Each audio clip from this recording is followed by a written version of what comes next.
আগামী সপ্তাহ অর্থাৎ 28 জুলাই থেকে 3 অগাস্ট কন্যা রাশির জাতক জাতিকদের শুভ হতে চলেছে। কন্যা, আপনারা নিজের প্রতি বেশি কনফিডেন্ট অনুভব করবেন। নিজের সম্পর্কে পজিটিভ ফিলিং তৈরি হবে। জীবনের অন্যান্য ক্ষেত্র যেমন কাজ, সম্পর্ক বা মানসিক শান্তি ইত্যাদিতে এর সুফল পাবেন। কোনো নতুন অর্থনৈতিক চুক্তি চূড়ান্ত হবে এবং আপনার আর্থিক উন্নতি হবে। আপনার পরিবারের ওপর আধিপত্য দেখালে শুধুমাত্র অনর্থক তর্কের সৃষ্টি হতে পারে, যা সমালোচনার বিষয় হবে। আপনার ক্ষমতা শক্তি বেশি থাকবে কারণ আপনার প্রিয়জন আপনাকে সাপোর্ট করবেন। যে কোনো ক্ষেত্রে আপনার দৃঢ়সংকল্পতা এবং দক্ষতা লক্ষণীয় হবে। মনে রাখবেন, ঈশ্বর তাদেরই সাহায্য করে যারা নিজেদের সাহায্য করে।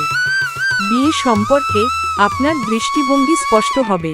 প্রতিকার, পরিবারে ভালো সময় আনার জন্য গরুকে খাওয়ান। আর সাবস্ক্রাইব করুন গ্রহসূত্র চ্যানেলকে।